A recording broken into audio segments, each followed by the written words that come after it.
Hello there. I'm your imaginary friend. I have another story for you by Algernon Blackwood.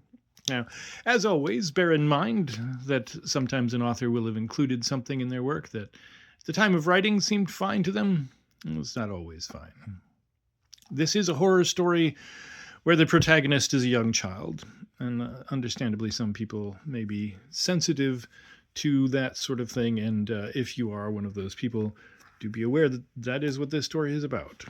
Um, Now, there is a bit that it's not it's not a major part of the plot or anything. It doesn't quite go the direction that, say, turning of the screw does, but it may just be a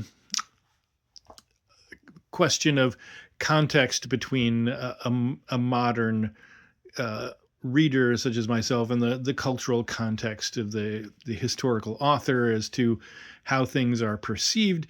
Um, there is a bit where there is a affectionate interaction between a governess and a child, and a modern reader such as myself may be looking at it thinking, "Ooh, are they? Is this? It isn't. It's fine," but it brushes up against that close enough that I thought I should I should mention it and warn people that it doesn't go that direction. Um, but it may be enough to make one feel slightly uneasy if you don't come from the culture, I suppose, in which this was written, in which it did not seem like it was written intentionally to evoke that sort of response. Hopefully, that was vague enough, but yet distinct enough in order to, yeah, put people at their ease without giving too much of the story away. This is Jimbo. It's a longer story. I don't know that we'll get through all of it, but we'll see how far we get. We'll start with chapter 1, Rabbits. Jimbo's governess ought to have known better, but she didn't. If she had, Jimbo would never have met with the adventures that subsequently came to him. Thus, in a roundabout sort of way, the child ought to have been thankful to the governess, and perhaps in a roundabout sort of way he was. But that comes at the far end of the story and is doubtful at best. And in the meanwhile, the child had gone through his suffering, and the governess had in some measure expiated her fault, so that at this stage it is only necessary to note that the whole business began because the empty house happened to be, really, an empty house. Not the one Jimbo's family lived in, but another, of which more will be known in due course. Jimbo's father was a retired colonel who had married late in life and now lived all the year round in the country, and Jimbo was the youngest child but one. The colonel, lean in body as he was sincere in mind, an excellent soldier but a poor diplomatist, loved dogs, horses, guns, and riding whips. He also really understood them. His neighbors, had they been asked, would have called him hard-headed, and so far as a soft-hearted man may deserve the title, he probably was. He rode 2 horses a day to hounds with the best of them, and the stiffer the country, the better he liked it. Besides his guns, dogs, and horses, he was also very fond of his children. It was his hobby that he understood them far better than his wife did, or than anyone else did, for that matter. The proper evolution of their differing temperaments had no difficulties for him. The delicate problems of child nature, which defy solution by 9 parents out of 10, ceased to exist the moment he spread out his muscular hand in a favorite omnipotent gesture and uttered some extraordinarily foolish generality in that thunderous, good-natured voice of his. The difficulty for himself vanished when he ended up with the words, "Leave that to me, my dear. Believe me, I know best." But for all else concerned, and especially for the child under discussion, this was when the difficulty really began. Since, however, the colonel after this chapter mounts his best hunter and disappears over a high hedge into space so far as our story is concerned, any further delineation of his wholesomeness, but very ordinary type, is unnecessary. One winter's evening, not very long after Christmas, the colonel made a discovery. It alarmed him a little, for it suggested to his cocksure mind that he did not understand all his children as comprehensively as he imagined.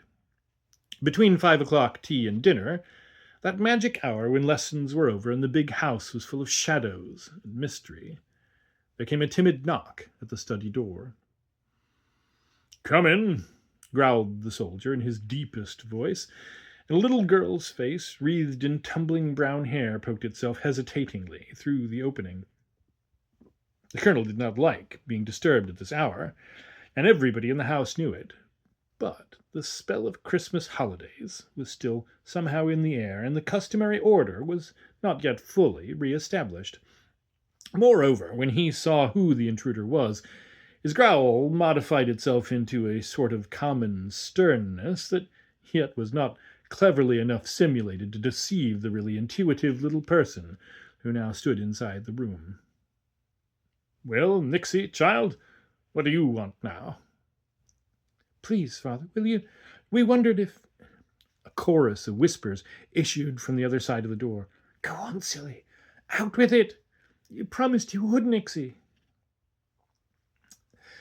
"If you would come and play rabbits with us," came the words in a desperate rush, with laughter not far behind.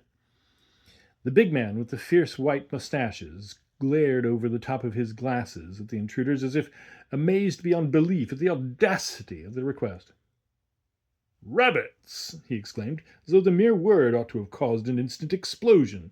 "Rabbits!" "Oh, please do." "Rabbits! This time of night!" he repeated. "I never heard of such a thing. Well, good rabbits are asleep in their holes by now, and you ought to be in yours too by rights, I'm sure." "We don't sleep in holes, Father," said the owner of the brown hair, who was acting as leader. "And there's still an hour before bedtime, really," added a voice in the rear. The big man slowly put his glasses down and looked at his watch. He looked very savage, but of course it was all pretense. The children knew it. If he was really cross, he'd pretend to be nice, they whispered to each other with merciless perception. "Well," he began, but he who hesitates with children is lost. The door flung open wide, and the troop poured into the room in a medley of long black legs, flying hair, and outstretched hands. They surrounded the table, swarmed upon his big knees, shut his stupid old book, tried on his glasses, kissed him, and fell to discussing the game, breathlessly, all at once, as though it had already begun. This, of course, ended the battle, and the big man had to play the part of the monster rabbit in a wonderful game of his own invention. But when at length it was all over, and they were gathered panting round the fire of blazing logs in the hall, the monster rabbit, the only one with any breath at his command, looked up and spoke. "Where's Jimbo?" he asked. "Upstairs." "Why didn't he come and play too?" "He didn't want to." "Why? What's he doing?" Several answers were forthcoming. "Nothing in particular. Talking to the furniture when I last saw him. Just thinking as usual, or staring into the fire." None of the answers seemed to satisfy the monster rabbit, for when he kissed them a little later and said good night, he gave orders with a graver face for Jimbo to be sent down to the study before he went to bed. Moreover, he called him James, which was a sure sign of parental displeasure. "James, why didn't you come and play with your brothers and sisters just now?" asked the colonel, as a dreamy-eyed boy of about 8, with a mop of dark hair and a wistful expression, came slowly forward into the room. "I was in the middle of making pictures." "Where? What? Making pictures?" "In the fire." "James," said the colonel in a serious tone, "don't you know that you're getting too old now for that sort of thing? If you dream so much, you'll fall asleep altogether some fine day and never wake up again. Just think what that means." The child smiled faintly and moved up confidingly between his father's knees, staring into the eyes without the least sign of fear, but he said nothing in reply. His thoughts were far away, and it seemed as if the effort to bring them back into the study and to a consideration of his father's words was almost beyond his power. "You must run about more," pursued the soldier, rubbing his big hands together briskly, "and join your brothers and sisters in their games. Lie about in the summer and dream a bit if you like. But now it's winter. You must be more active and make your blood circulate healthily, and all that sort of thing." The words were kindly spoken, but the voice and manner rather deliberate. Jimbo began to look a little troubled as his father watched him. "Come now, little man," he said more gently. "What's the matter, eh?" He drew the boy close to him. "Tell me all about it, and what is it you're always thinking about so much?" Jimbo brought back his mind with a tremendous effort and said, "I don't like the winter. It's so dark and full of horrid things. It's all ice and shadows, so I go away and think of what I like, and other places." "Nonsense," interrupted his father briskly. "Winter's a capital time for boys. What in the world do you mean, I wonder?" He lifted the child onto his knees and stroked his hair as though he were patting the flank of a horse. Jimbo took no notice of the interruption or of the caress, but went on saying what he had to say, though with eyes a little more clouded. "Winter's like going into a long black tunnel, you see. It's downhill to Christmas, of course, and then uphill all the way to the summer holidays. But the uphill part's so slow that—" laughed the colonel in spite of himself. "You mustn't have such thoughts. Those are a baby's notions. They're silly, silly, silly." "Do you really think so, father?" continued the boy, as if politeness demanded some recognition of his father's remarks, but otherwise anxious only to say what was in his mind. "You wouldn't think them silly if you really knew. But of course there's no one to tell you in the stable, so you can't know. You've never seen the funny big people rushing past you and laughing through their long hair when the wind blows so loud. I know several of them almost to speak to, but you hear only wind. And the other things with tiny legs that skate up and down the slippery moonbeams without ever tumbling off, they aren't silly a bit, only they don't like dogs and noise. And I've seen the furniture," he pronounced it furchiner, "dancing about in the day nursery when it thought it was alone, and I've heard it talking at night. I know the big cupboard's voice quite well. It's just like a drum, only rougher." Colonel shook his head and frowned severely, staring hard at his son. But though their eyes met, the boy hardly saw him. Far away, at the other end of the dark tunnel of the months, he saw the white summer sunshine lying over gardens full of nodding flowers. Butterflies were flitting across meadows yellow with buttercups, and he saw the fascinating rings upon the lawn where the fairy people held their dances in the moonlight. He heard the wind call to him as it ran on along by the hedgerows, and saw the gentle pressure of its swift feet upon the standing hay.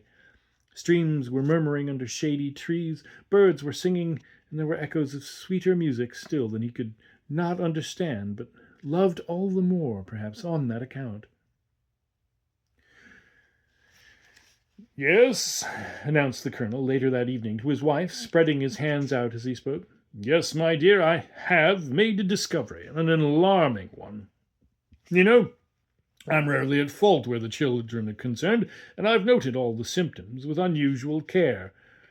James, my dear, is an imaginative boy." He paused to note the effect of his words, but seeing none, continued, "I regret to be obliged to say it, but it's a fact beyond dispute. His head is simply full of things. He talked to me this evening about tunnels and slippery moonlight till I very nearly lost my temper altogether. Now, the boy will never make a man unless we take him in hand properly at once. We must get him a governess or something without delay. Just fancy if he grew up into a poet or one of these... In his distress, the soldier could only think of horse terms, which did not seem quite the right language. He stopped altogether and kept repeating the favorite gesture with his open hand, staring at his wife over his glasses as he did so. But the mother never argued. "He's very young still," she observed quietly, "and as you have always said, he's not a bit like other boys, remember?" "Exactly what I say. Now that your eyes are open to the actual state of affairs, I'm satisfied." "We'll get a sensible nursery governess at once," added the mother. "Practical one?" "Yes, dear." "Hard-headed?" "Yes." "And well-educated?" "Yes." "And, firm with children? She'll do for the lot, then?" "If possible." "And a young woman who doesn't go in for poetry, dreaming, and all that kind of flummery?" "Of course, dear." "Capital. I felt sure you would agree with me," he went on. "It'd be no end of a pity if Jimbo grew up an ass. At present, he hardly knows the difference between a roadster and a racer. He's going into the army, too," he added by way of climax. "And you know, my dear, the army would never stand that." "Never," said the mother quietly, and the conversation came to an end. Meanwhile, the subject of these remarks was lying wide awake upstairs in the bed with the yellow iron railing round it. His elder brother was asleep in the opposite corner of the room, snoring peacefully. You could just see the brass knobs of the bedstead as the dying firelight quivered and shone on them. The walls and ceiling were draped in shadows that altered their shapes from time to time as the coals dropped softly into the grate. Gradually the fire sank, and the room darkened. A feeling of delight and awe stole into his heart. Jimbo loved these early hours of the night before sleep came. He felt no fear of the dark. Its mystery thrilled his soul, but he liked the summer dark, with its soft, warm silences, better than the chill winter shadows. Presently the firelight sprang up into a brief flame, and then died away altogether with an odd little gulp. He knew the sound well. He often watched the fire out. And now, as he lay in bed, waiting for he knew not what, the moonlight filtered in through the baize curtains, and gradually gave to the room a wholly new character. Jimbo sat up in bed and listened. The house was very still. He slipped into his red dressing-gown and crept noiselessly over to the window. For a moment he paused by his brother's bed to make sure that he really was asleep. Then, evidently satisfied, he drew aside a corner of the curtain and peered out.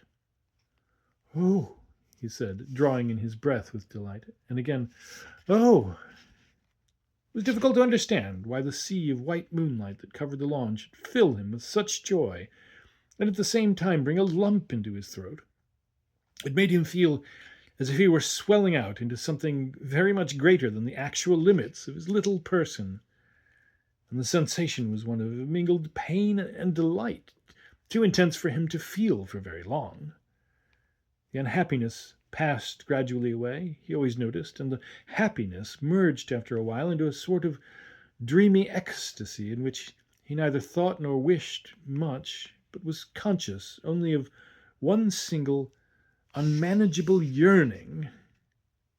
The huge cedars on the lawn reared themselves up like giants in silver cloaks, and the horse chestnut, the umbrella tree, as the children called it, loomed with motionless branches that were frosted and shining.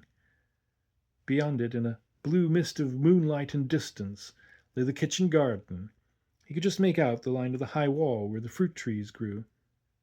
Immediately below him, the gravel of the carriage drive sparkled with frost. The bars of the windows were cold to his hands, yet he stood there for a long time, with his nose flattened against the pane and his bare feet on the cane chair. He felt both happy and sad. His heart longed dreadfully for something he'd not got, something that seemed out of his reach, because he could not name it. No one seemed to believe all the things he knew in quite the same way as he did. His brothers and sisters played up to a certain point, and then put the things aside as if they'd only been assumed for the time and were not real. To him they were always real. His father's words, too, that evening, had sorely puzzled him when he came to think over them afterwards. "They're a baby's notions. They're silly, silly, silly." Were these things real, or were they not? And as he pondered, yearning dumbly as only these little souls can yearn, the wistfulness in his heart went out to meet the moonlight in the air. Together they wove a spell that seemed to summon before him a fairy of the night who whispered an answer into his heart. "We are real, so long as you believe in us. It is your imagination that makes us real and gives us life. Please never, never stop believing." Jimbo was not quite sure that he understood the message, but he liked it all the same and felt comforted. So long as they believed in one another, the rest did not matter very much at all. And when at last, shivering with cold, he crept back to bed, it was only to find through the gates of sleep a more direct way to the things he'd been thinking about, and to wander for the rest of the night, unwatched and free, through the wonders of an enchanted land. Jimbo, as his father had said, was an imaginative child. Most children are, more or less, and he was more, at least more than his brothers and sisters. The colonel thought he had made a penetrating discovery, but his wife had known it, always. His head, indeed, was full of things that, unless trained into a channel where they could be controlled and properly schooled, would certainly interfere with his success in a practical world, and be a source of mingled pain and joy to him all through life. To have trained these forces, ever bursting out towards creation, in his little soul, to have explained, interpreted, and dealt fairly by them, would perhaps have been the best and wisest way. To have suppressed them altogether, cleaned them out by the process of substitution, this might have succeeded too, in less measure, but to turn them into a veritable rout of horror by the common method of frightening the nonsense out of the boy. This was surely the very worst way of dealing with such a case, and the most cruel. Yet this was the method adopted by the colonel in the robust good nature of his heart and the utter ignorance of his soul. So it came about that 3 months later, when May was melting into June, Miss Ethel Lake arrived upon the scene as a result of the colonel's blundering good intentions. She brought with her a kind disposition, a supreme ignorance of unordinary children, a large store of self-confidence, and a corded yellow tin box.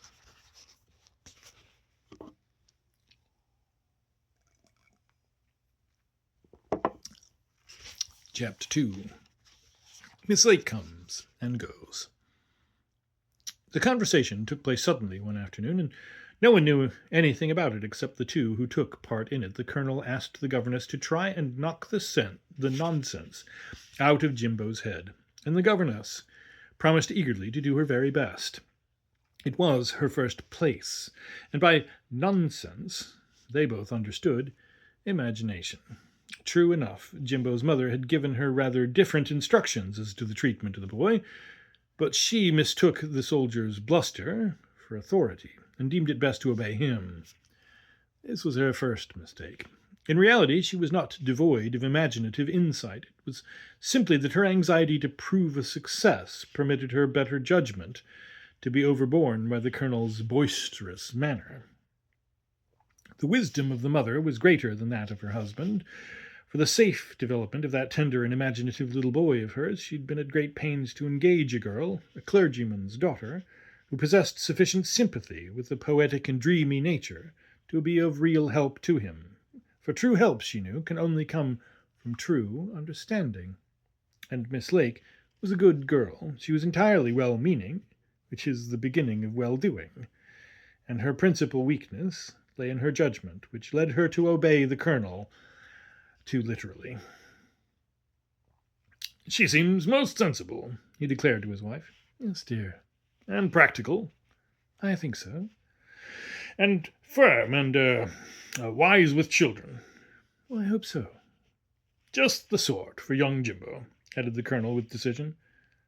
"I trust so. She's a little young, perhaps." "Possibly, but one can't get everything," said her husband in his hoarse and dog voice. "A year with her should clean out that fanciful brain of his and prepare him for school with other boys. He'll be all right once he gets to school. My dear," he added, spreading out his right hand, fingers extended, "you've made a most wise selection. I congratulate you. I'm delighted." I'm so glad. Capital. I repeat, capital. You're a clever little woman. I knew you'd find the right party once I showed you how the land lay. The empty house that stood in its neglected garden not far from the park gates was built on a point of land that entered wedgewise into the colonel's estate. Though something of an eyesore, therefore, he could do nothing with it. To the children, it had always been an object of peculiar, though not unwholesome, mystery. None of them cared to pass it on a stormy day. The wind made such odd noises in its empty corridors and rooms, and they refused point-blank to go within hailing distance of it after dark. But in Jimbo's imagination it was especially haunted, and if he had ceased to reveal to the others what he knew went on under its roof, it was only because they were unable to follow him, and were inclined to greet his extravagant recitals with, "Now, Jimbo, you know perfectly well you're only making it up." The house had been empty for many years, but to the children it had been empty since the beginning of the world, since what they called the very beginning. They believed, well, each child believed according to his own mind and powers, but there was at least one belief they all held in common, for it was generally accepted as an article of faith that the Indians, encamped among the shrubberies on the back lawns, secretly buried their dead behind the crumbling walls of its weedy garden. The dead provided by the children's battles, be it understood. Wakeful ears in the night nursery had heard strange sounds coming from that direction when the windows were open on hot summer nights, and the gardener, supreme authority on all that happened in the night, since they believed that he sat up to watch the vegetables and fruit trees ripen and never went to bed at all, was evidently of the same persuasion. When appealed to for an explanation of the mournful wind voices, he knew what was expected of him, and rose manfully to the occasion. "It's either them redskins a buryin' what you killed of 'em yesterday," he declared, pointing toward the empty house with a bit of broken flower pot, "or else it's the ones you killed last week, and was always a-stealin' of my strawberries." He looked very wise as he said this, and his wand of office, a dirty trowel which he held in his hand, gave him tremendous dignity. "That's just what we thought. And of course, if you say so too, that settles it," said Nixie. "It's more'n likely, missy, leastwise from what you describes, which it is a empty house all the same, though I can't say as I've heard no sounds. Not very distinct, that is, myself." The gardener may have been anxious to hedge a bit for fear of a scolding from headquarters, but his cryptic remarks pleased the children greatly, because it showed, they thought, that they knew more than the gardener did. Thus, the empty house remained an object of somewhat dreadful delight, lending a touch of wonderland to that part of the lane where it stood, and forming the background for many an enchanting story over the nursery fire in winter time. It appealed vividly to their imaginations, especially to Jimbo's. Its dark windows, without blinds, were sometimes full of faces that retreated the moment they were looked at. That tangled ivy did not grow over the roof so thickly for nothing, and those high elms on the western side had not been planted years ago in a semicircle without reason. Thus at least the children argued, not knowing exactly what they meant, nor caring much so long as they proved to their own satisfaction that the place was properly haunted, and therefore worthy of attention. It was natural they should lead Miss Lake in that direction on one of their first walks together, and it was natural, too, that she should at once discover from their manner that the place was of some importance to them. "What a queer-looking old house," she remarked, when they turned the corner of the lane and it came into view. "Almost a ruin, isn't it?" The children exchanged glances. A ruin did not seem the right sort of word at all, and besides was a little disrespectful. Also, they were not sure whether the new governess ought to be told everything so soon. She had not really won their confidence yet. After a slight pause, and a children's pause is the most eloquent imaginable, Nixie, being the eldest, said in a stiff little voice, "It's the empty house, Miss Lake. We know it very well indeed." "It looks empty," observed Miss Lake briskly. "But it's not a ruin, of course," added the child with the cold dignity of chosen spokesman. "Oh," said the governess, quite missing the point. She was talking lightly on the surface of things, wholly ignorant of the depths beneath her feet, intuition with her having always been sternly repressed. "It's a gamekeeper's cottage, or something like that, I suppose," she said. "Oh, no, it isn't a bit." "Doesn't it belong to your father, then?" "No, it's somebody else's, you see." "Then you can't have it pulled down?" "Rather not. Of course not," exclaimed several indignant voices at once. Miss Lake perceived for the first time that it held more than ordinary importance in their mind. "Tell me about it," she said. "What is its history, and who used to live in it?" There came another pause. The children looked into each other's faces. They gazed at the blue sky overhead. Then they stared at the dusty road at their feet. But no one volunteered an answer. Miss Lake, they felt, was approaching the subject in an offensive manner. "Why are you all so mysterious about it?" she went on. "It's only a tumble-down old place, and must be very draughty to live in, even for a gamekeeper." Silence. "Come, children, don't you hear me? I'm asking you a question." A couple of startled birds flew out of the ivy with a great whirring of wings. This was followed by a faint sound of rumbling that seemed to come from the interior of the house. Outside all was still, and the hot sunshine lay over everything. The sound was repeated. The children looked at each other with large, expectant eyes. Something in the house was moving and coming nearer. "Have you all lost your tongues?" asked the governess impatiently. "But you see," Nixie said at length, "somebody does live in it now." "And who is he?" "I didn't say it was a man." "Whoever it is, tell me about the person," persisted Miss Lake. "There's really nothing to tell," replied the child, without looking up. "Oh, but there must be something," declared the logical young governess, "or you wouldn't object so much to its being pulled down." Nixie looked puzzled, but Jimbo came to the rescue at once. "But you wouldn't understand if we did tell you," he said, in a slow, respectful voice. His tone held a touch of that indescribable scorn heard sometimes in a child's tone, the utter contempt for the stupid, grown-up creature. Miss Lake noticed and felt annoyed. She recognized that she was not getting on well with the children, and it piqued her. She remembered the colonel's words about knocking the nonsense out of James' head. And she saw that her first opportunity, in fact, her first real test, was at hand. "And why, pray, should I not understand?" she asked, with some sharpness.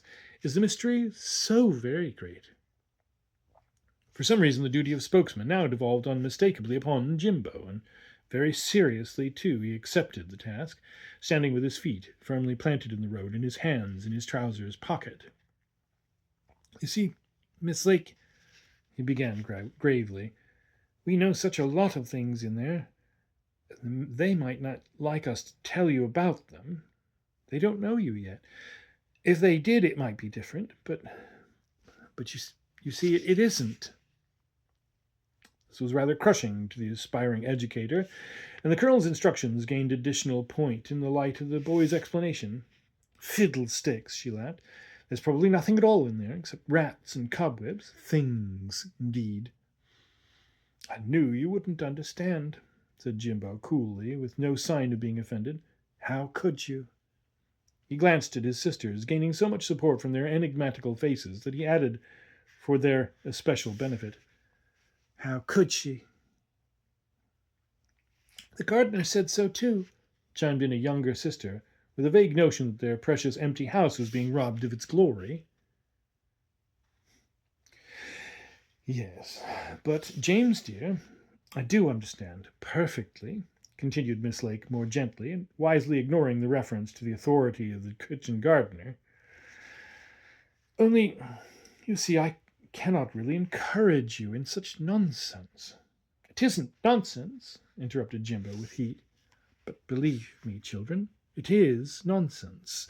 How do you know that there's anything inside? You've never been there." "You can know perfectly well what's inside a thing without having gone there," replied Jimbo with scorn. At least we can."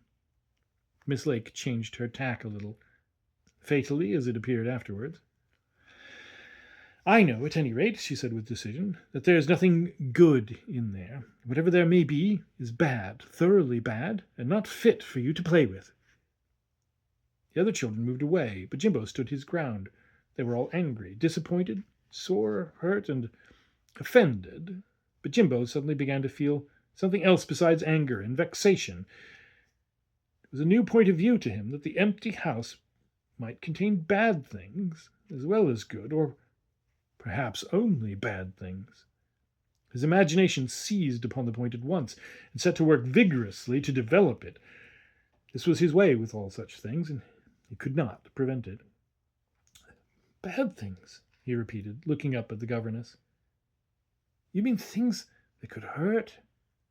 "Yes, of course," she said, noting the effect of her words and thinking how pleased the colonel would be later when he heard it. "Things that might run out and catch you some day when you're passing here alone and take you back, a prisoner. Then you'd be a prisoner in the empty house all your life. Think of that." Miss Lake mistook the boy's silence as proof that she was taking the right line. She enlarged upon this view of the matter, now she was so successfully launched, and described the inmate of the house with such wealth of detail that she felt sure her listener would never have anything to do with the place again, and that she had knocked out this particular bit of nonsense forever and a day. But to Jimbo it was a new and horrible idea that the empty house, haunted hitherto only by rather jolly and wonderful red Indians, contained a monster who might take him prisoner, and the thought made him feel afraid. The mischief had of course been done, and the terror in his eyes was unmistakable when the foolish governess saw her mistake. Retreat was impossible. The boy was shaking with fear, and not all Miss Lake's genuine sympathy or Nixie's explanations and soothings were able to relieve his mind of its new burden. Hitherto, Jimbo's imagination had loved to dwell upon the pleasant side of things invisible, but now he'd been severely frightened, and his imagination took a new turn. Not only the empty house, but all his inner world, to which it was in some sense the key, underwent a distressing change. His sense of horror had been vividly aroused. The governess would willingly have corrected her mistake, but was of course powerless to do so. Bitterly she regretted her tactlessness and folly, but she could do nothing, and to add to her distress she saw that Jimbo shrank from her in a way that could not long escape the watchful eye of the mother. But if the boy shed tears of fear that night in his bed, it must in justice be told that she, for her part, cried bitterly in her own room. Not that she had endangered her place, but that she had done a cruel injury to a child, and that she was helpless to undo it. For she loved children, though she was quite unsuited to take care of them.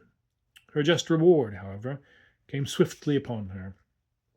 A few nights later, when Jimbo and Nixie were allowed to come down to dessert, the wind was heard to make a queer moaning sound in the ivy branches that hung over the dining-room windows. Jimbo heard it, too. He held his breath for a minute. Then he looked round the table in a frightened way, and the next minute gave a scream and burst into tears. He ran round and buried his face in his father's arms. After the tears came the truth. It was a bad thing for Miss Ethel Lake, this little sighing of the wind in the ivy leaves. For the gin of terror she had thoughtlessly evoked swept into the room and introduced himself to the parents without her leave. "What new nonsense is this now?" growled the soldier, leaving his walnuts and lifting the boy on to his knee. "He shouldn't come down until he's a little older and knows how to behave." "What's the matter, darling child?" asked the mother, drying his eyes tenderly. "I heard the bad things crying in the empty house." "The empty house is a mile away from here," snorted the colonel. "Then it's come nearer," declared the frightened boy. "Who told you there were bad things in the empty house?" asked the mother. Yes, I told you, indeed. I should like to know, demanded the colonel. And then it all came out. The colonel's wife was very quiet, but very determined. Miss Lake went back to the clerical family whence she had come, and the children knew her no more. I'm glad, said Nixie, expressing the verdict to the nursery. I thought she was awfully stupid. She wasn't a real lake at all, declared another. She was only a sort of puddle. Jimbo, however, said little, and the colonel likewise held his peace. But the governess, whether she was a lake or only a puddle, left her mark behind her. The empty house was no longer harmless. It had a new lease of life. It was tenanted by someone who could never have friendly relations with children. The weeds in the old garden took on fantastic shapes. Figures hid behind the doors and crept about the passages. The rooks in the high elms became birds of ill omen. The ivy bristled upon the walls, and the trivial explanations of the gardener were no longer satisfactory. Even in bright sunshine, a shadow lay crouching upon the broken roof. At any moment, it might leap into life and with immensely striding legs chase the children down to the very park gates. There was no need to enforce the decree that the empty house was a forbidden land. The children of their own accord declared it out of bounds and avoided it as carefully as if all the wild animals from the zoo were roaming its gardens, hungry and unchained.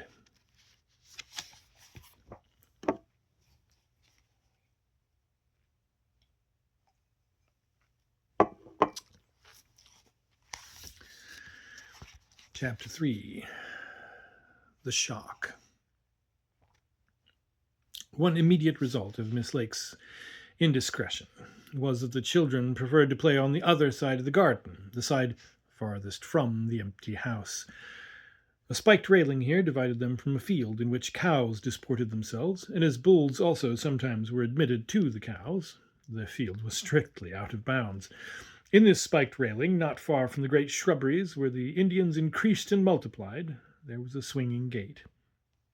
The children swung on it whenever they could. They called it express trains, and the fact that it was forbidden only added to their pleasure. When opened at its widest, it would swing them with a rush through the air, past the pillars with a click out into the field, and then back again into the garden.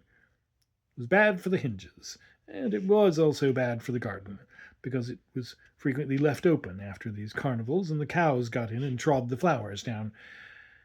The children were not afraid of the cows, but they held the bull in great horror, and these trivial things have been mentioned here because of the part they played in Jimbo's subsequent adventures. It was only 10 days or so after Miss Lake's sudden departure when Jimbo managed one evening to elude the vigilance of his lawful guardians and wander off unnoticed among the laburnums on the front lawn. From the laburnums he passed successfully to the first laurel shrubbery, and thence he executed a clever flank movement and entered the carriage drive in the rear. The rest was easy, and he soon found himself at the lodge gate. For some moments he peered through the iron grating and pondered on the seductiveness of the dusty road and of the ditch beyond. To his surprise, he found presently that the gate was moving outwards. It was yielding to his weight. One thing leads easily to another sometimes, and the open gate led easily on to the seductive road. The result was that a minute later Jimbo was chasing butterflies along the green lane and throwing stones into the water of the ditch. It was the evening of a hot summer's day, and the butterflies were still out in force. Jimbo's delight was intense.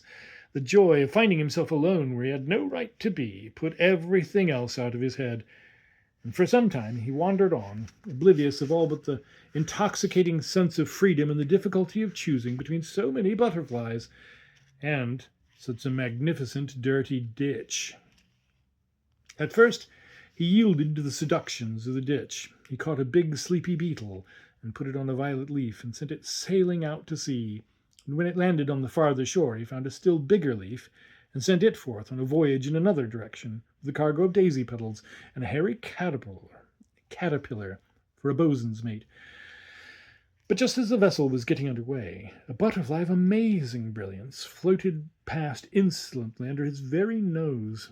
Leaving the beetle and the caterpillar to navigate the currents as best they could, he at once gave chase. Cap in hand, he flew after the butterfly down the lane, and a dozen times, when his cap was just upon it, it sailed away sideways without the least effort, and escaped him. Then, suddenly, the lane took a familiar turning. The ditch stopped abruptly, the hedge on his right fell away altogether, the butterfly danced out of sight into a field, and Jimbo found himself face to face with the one thing in the whole world that could at that time fill him with abject terror. The empty house. He came to a full stop in the middle of the road and stared up at the windows. He realized for the first time that he was alone, and that it was possible for brilliant sunshine, even on a cloudless day, to become somehow lustreless and dull. The walls showed a deep red in the sunset light. The house was still as the grave. His feet were rooted to the ground, and it seemed as if he could not move a single muscle. And as he stood there, the blood ebbing quickly from his heart, the words of the governess a few days before rushed back into his mind and turned his fear into a dreadful, all-possessing horror. In another minute the battered door would slowly open, and the horrible inmate come out to seize him. Already there was a sound of something moving within, and as he gazed, fascinated with terror, a shuddering movement ran over the ivy leaves hanging down from the roof. Then they parted in the middle, and something, he could not in his agony see what, flew out with a whirring sound into his face, and then vanished over his shoulder toward the fields. Jimbo did not pause a single second to find out what it was, or to reflect that any ordinary thrush would have made just the same sound. The shock it gave to his heart immediately loosened the muscles of his little legs, and he ran for his very life. But before he actually began to run, he gave one piercing scream for help, and the person he screamed to was the very person who was unwittingly the cause of his distress.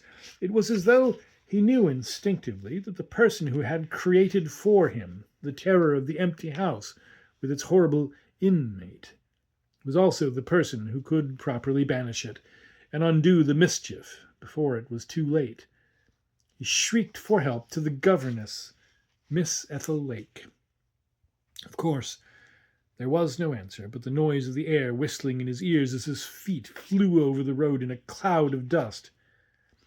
There was no friendly butcher's cart, no baker's boy or farmer with his dog and gun. The road was deserted. There was not even the beetle or the caterpillar. He was beyond reach of help. Jimbo ran for his life, but unfortunately he ran in the wrong direction. Instead of going the way he'd come, where the lodge gates were ready to receive him not a quarter of a mile away, he fled in the opposite direction. It so happened that the lane flanked the field where the cows lived, but cows were nothing compared to a creature from the empty house, and even bulls seemed friendly. The boy was over the 5-barred gate in a twinkling, and halfway across the field, before he heard a heavy, thunderous sound behind him. Either the thing had followed him into the field, or it was the bull. As he raced, he managed to throw a glance over his shoulder and saw a huge, dark mass bearing down upon him at terrific speed. It must be the bull, he reflected. The bull grown to the size of an elephant, and it appeared to him to have 2 immense black wings that flapped at its sides and helped it forward, making a whirring noise like the arms of a great windmill. This sight added to his speed, but he could not last very much longer. Already his body ached all over, and the frantic effort to get breath nearly choked him. There, before him, not so very far away now, was the swinging gate. If only he could get there in time to scramble over into the garden, he'd be safe. It seemed almost impossible, and behind him, meanwhile, the sound of the following creature came closer and closer. The ground seemed to tremble. He could almost feel the breath on his neck. The swinging gate was only 20 yards off now 10, now only 5. Now he'd reached it at last. He stretched out his hands to seize the top bar, and in another moment he would have been safe in the garden and within easy reach of the house. But before he actually touched the iron rail, a sharp, stinging pain shot across his back. He drew one final breath as he felt himself being lifted up into the air. The horns had caught him just behind the shoulders. There seemed to be no pain after the first shock. He rose high into the air, while the bushes and spiked railing he knew so well sank out of sight beneath him, dwindling curiously in size. At first, he thought his head must bump against the sky. But suddenly he stopped rising, and the green earth rushed up as if it would strike him in the face. This meant he was sinking again. The gate and railing flew by underneath him, and the next second he fell with a crash upon the soft grass of the lawn. Upon the other side, he had been tossed over the gate into the garden, and the bull could no longer reach him. Before he became wholly unconscious, a composite picture, vivid in its detail, engraved itself deeply, with exceeding swiftness, line by line upon the waxen tablets of his mind. In this picture, the thrush that had flown out of the ivy, the empty house itself, and its horrible pursuing inmate were all somehow curiously mingled together with the black wings of the bull, and with his own sensation of rushing, flying headlong through space as he rose and fell in a curve from the creature's horns. And behind it, he was conscious that the real author of it all was somewhere in the shadowy background, looking on as though to watch the result of her unfortunate mistake. Miss Lake surely was not very far away. He associated her with the horror of the empty house as inevitably as taste and smell joined together in the memory of a certain food. And the very last thought in his mind as he sank away into the blackness of unconsciousness was a sort of bitter surprise that the governess had not turned up to save him before it was actually too late. Moreover, a certain sense of disappointment mingled with the terror of the shock, for he was dimly aware that Miss Lake had not acted as worthily as she might have done, and had not played the game as well as might have been expected of her. And somehow it didn't all seem quite fair.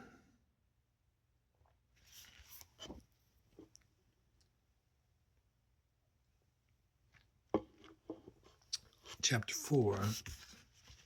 On the Edge of Unconsciousness. Jimbo had fallen on his head.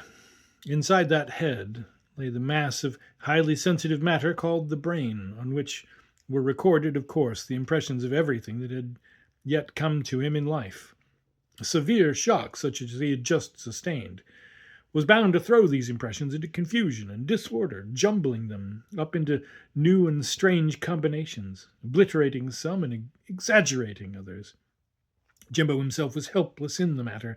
He could exercise no control over their antics until the doctors had once again reduced them to order. He would have to wander, lost and lonely, through the comparative chaos of disproportioned visions generally known as the region of delirium, until the doctor, assisted by Mother Nature, restored him once more to normal consciousness. For a time, everything was a blank, but presently he stirred uneasily in the grass, and the pictures graven on the tablets of his mind began to come back to him line by line, yet with certain changes. The bull, for instance, had so far vanished into the background of his thoughts that it had practically disappeared altogether, and he recalled nothing of it but the wings, the huge flapping wings. Of the creature to whom the wings belonged he had no recollection, beyond that it was very large, and that it was chasing him from the empty house. The pain in his shoulders had also gone, but what remained with undiminished vividness were the sensations of flight without escape, the breathless race up into the sky, and the swift tumbling drop again through the air onto the lawn. This impression of rushing through space, short though the actual distance had been, was the dominating memory. All else was apparently oblivion. He forgot where he came from, and he forgot what he'd been doing. The events leading up to the catastrophe, indeed everything connected with his existence previously as Master James, had entirely vanished. And the slate of memory had been wiped so clean that he'd forgotten even his own name. Jimbo was lying, so to speak, on the edge of unconsciousness, and for a time it seemed uncertain whether he would cross the line into the region of delirium and dreams, or fall back again into his natural world. Terror, assisted by the horns of the black bull, had tossed him into the borderland. His last scream, however, had reached the ears of the ubiquitous gardener, and help was near at hand. He heard voices that seemed to come from beyond the stars, and was aware that shadowy forms were standing over him and talking in whispers. But it was all very unreal. One minute the voices sounded up in the sky, and the next in his very ears, while the figures moved about, sometimes bending over him, sometimes retreating and melting away like shadows on a shifting screen. Suddenly a blaze of light flashed upon him, and his eyes flew open. He tumbled back for a moment into his normal world. He wasn't on the grass at all, but was lying upon his own bed in the night nursery. His mother was bending over him with a very white face, and a tall man dressed in black stood beside her, holding some kind of shining instrument in his fingers. A little behind them he saw Nixie shading a lamp with her hand.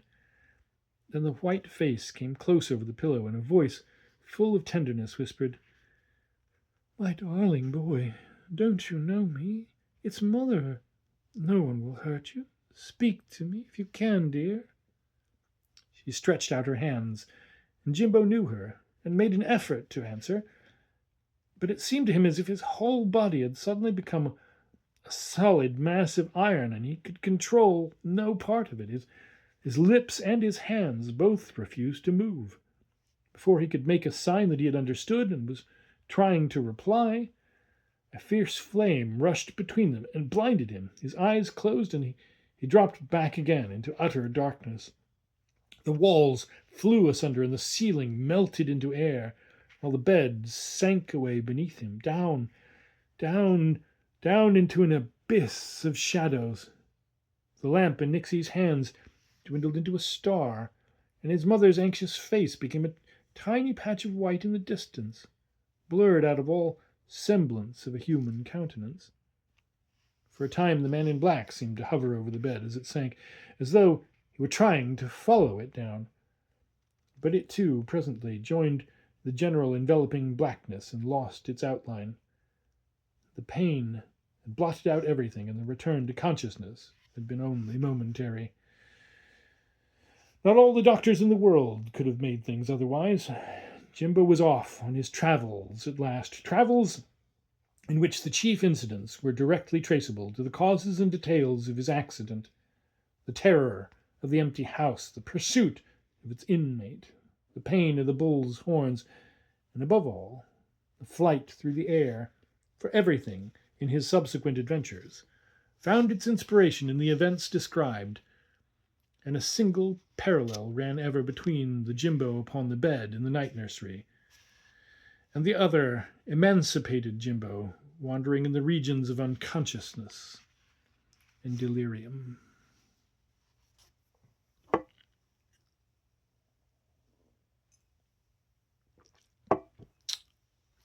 Chapter 5. Into the Empty House. The darkness lasted a long time without a break, and when it lifted, all recollection of the bedrooms seen had vanished. Jimbo found himself back again on the grass. The swinging gate was just in front of him, but he did not recognize it. No suggestion of express trains came back to him as his eyes rested without remembrance upon the bars where he had so often swung in defiance of orders with his brothers and sisters. Recollection of his home, family, and previous life he had absolutely none, or at least it It was buried so deeply in his inner consciousness that it amounted to the same thing. And he looked out upon the garden, the gate, and the field beyond, as upon an entirely new piece of the world. The stars, he saw, were nearly all gone, and a very faint light was beginning to spread from the woods beyond the field. The eastern horizon was slowly brightening, and soon the night would be gone. Jimbo was glad of this. He began to be conscious of little thrills of expectation, for with the light, surely help would also come. The light always brought relief, and he already felt that strange excitement that comes with the first signs of dawn. In the distance, cocks were crowing, horses began to stamp in the barns not far away, and 100 little stirrings of life ran over the surface of the earth as the light crept slowly up the sky and dropped down again upon the world with its message of coming day. Of course, help would come by the time the sun was really up, and it was partly this certainty, and partly because he was a little too dazed to realize the seriousness of the situation, that prevented his giving way to a fit of fear and weeping. Yet a feeling of vague terror lay only a little way below the surface, and when a few moments later he saw that he was no longer alone, and that an odd-looking figure was creeping towards him from the shrubberies, he sprang to his feet, prepared to run unless it at once showed the most friendly intentions. This figure seemed to have come from nowhere. Apparently it had risen out of the earth. It was too large to have been concealed by the low shrubberies, yet he had not been aware of its approach, and it had appeared without making any noise. Probably it was friendly, he felt, in spite of its curious shape and the stealthy way it had come. At least he hoped so, and if he could only have told whether it was a man or an animal, he would easily have made up his mind. But the uncertain light and the way it crouched, half hidden behind the bushes, prevented this.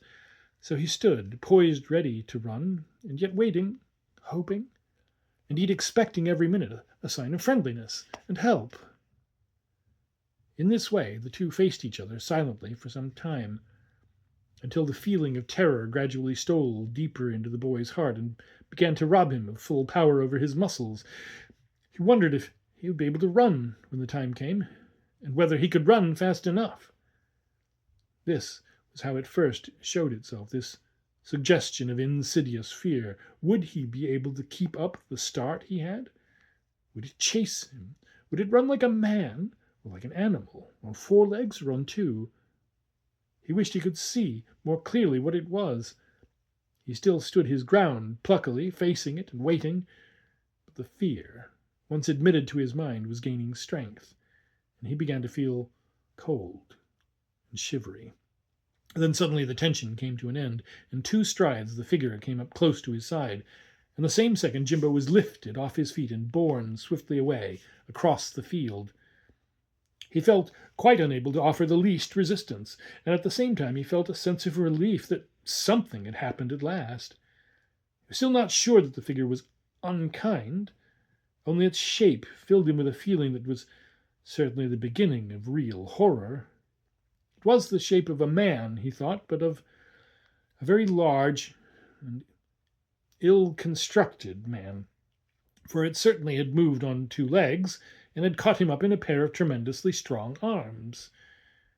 But there was something else it had besides arms, for a kind of soft cloak hung all round it and wrapped the boy from head to foot, preventing him from seeing his captor properly, and at the same time filling his body with a kind of warm drowsiness that mitigated his active fear and made him rather like the sensation of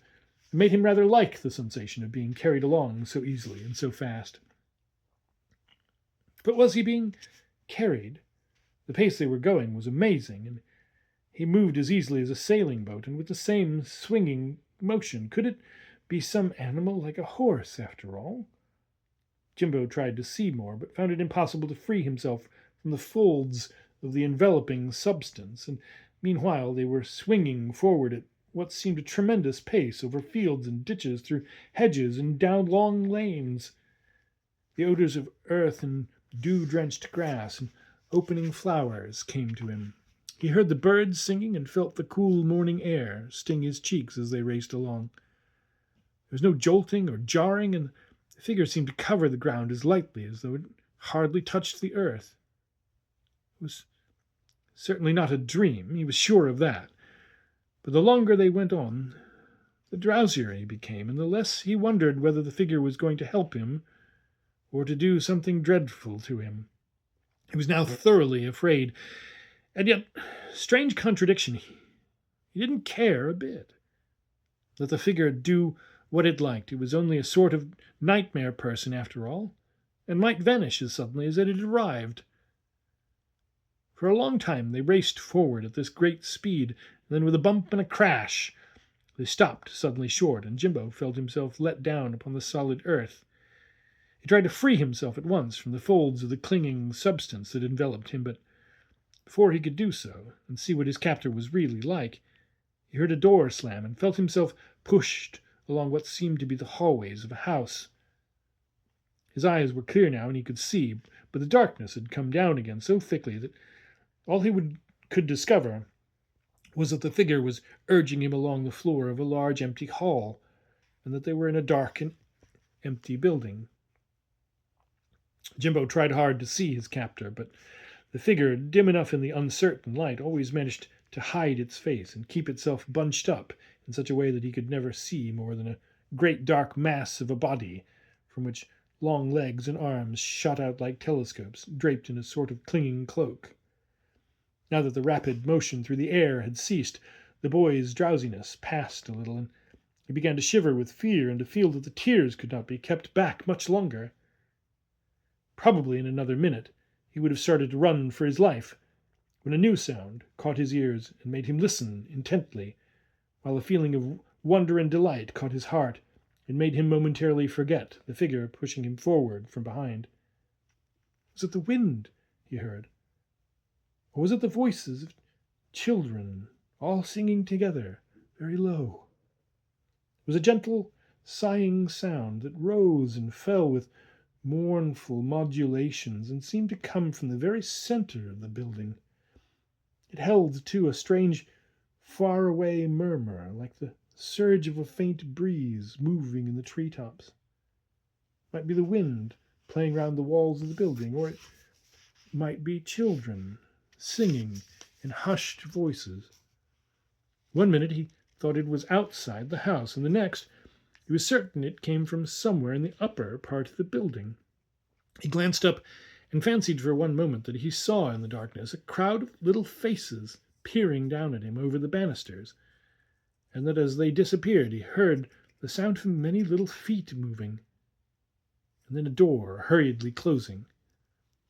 But a push from the figure behind that nearly sent him sprawling at the foot of the stairs prevented his hearing very clearly, and the light was far too dim to let him feel sure of what he'd seen. They passed quickly along deserted corridors and through winding passages. No one seemed about. The interior of the house was chilly, and the keen air nipped. After going up several flights of stairs, they stopped at last in front of a door, and before Jimbo had a moment to turn and dash downstairs again past the figure, as he had meant to do, he was pushed violently forward into a room. The door slammed after him, and he heard the heavy tread of the figure as it went down the staircase again, into the bottom of the house. Then he saw that the room was full of light, and of small moving beings. Curiosity and astonishment now for a moment took the place of fear, and Jimbo, with a thumping heart and clenched fists, stood and stared at the scene before him. He stiffened his little legs and leaned against the wall for support, but he felt full of fight in case anything happened, and with wide-open eyes he tried to take in the whole scene at once and be ready for whatever might come. But there seemed no immediate cause for alarm, and when he realized that the beings in the room were apparently children, and only children, his rather mixed sensations of astonishment and fear gave place to an emotion of overpowering shyness. He became exceedingly embarrassed, for he was surrounded by children of all ages and sizes, staring at him, just as hard as he was staring at them.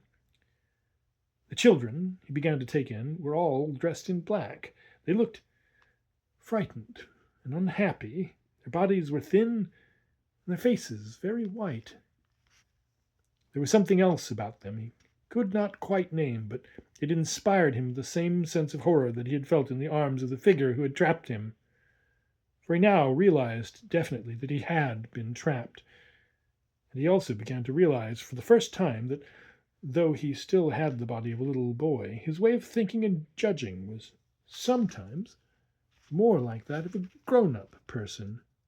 The two alternated, and the result was an odd confusion. For sometimes he felt like a child and thought like a man, while at others he felt like a man and thought like a child. Something had gone wrong, very much wrong, and as he watched this group of silent children facing him, he knew suddenly that what was just beginning to happen to him had happened to them long, long ago. For they looked as if they had been a long, long time in the world, yet their bodies had not kept pace with their minds. Something had happened to stop the growth of the body while allowing the mind to go on developing. The bodies were not stunted or deformed. They were well-formed, nice little children's bodies, but the minds within them were grown up. The incongruity was distressing. All this he suddenly realized in a flash, intuitively, just as though it had been most elaborately explained to him. And he could not have put the least part of it into words, or have explained what he saw and felt to another. He saw that they had the hands and figures of children, the heads of children, the unlined faces and smooth foreheads of children. But their gestures and something in their movements belonged to grown-up people, and the expression of their eyes in meaning and intelligence was the expression of old people and not of children. And the expression in the eyes of every one of them he saw was the expression of terror and of pain. The effect was so singular that he seemed face to face with an entirely new order of creatures.